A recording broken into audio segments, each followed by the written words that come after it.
امام حسین کا وجود اطہر کربلا میں رہ گیا اور سر کوفے کے بازاروں سے ہوتا ہوا دمشق پہنچا۔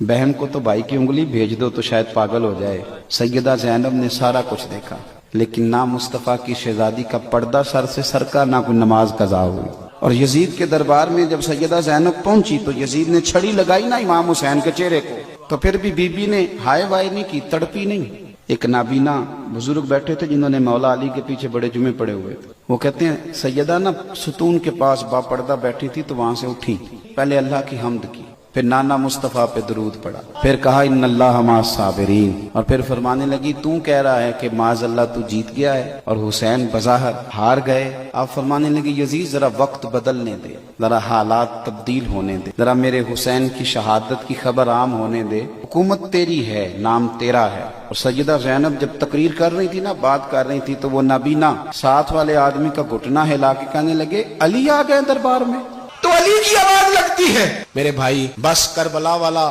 قافلہ تو مدینے پہنچ گیا، 3 سال یزید نے حکومت کی، شرابیں عام ہو گئی، مکے پہ حملہ ہوا، خانہ کعبہ کا غلاف جلا، مدینے پہ اس نے حملہ کیا، 3 دن مسجد نبوی میں اس نے گھوڑے باندھے، صحابہ کو نکال کے اپنا اس نے امام مقرر کیا، لیکن پھر امت نے اسے قبول نہ کیا، پھر وہ رسوا ہوا اور آج تک وہ رسوا ہے۔ لیکن امام حسین کا نام کل بھی زندہ تھا اور آج بھی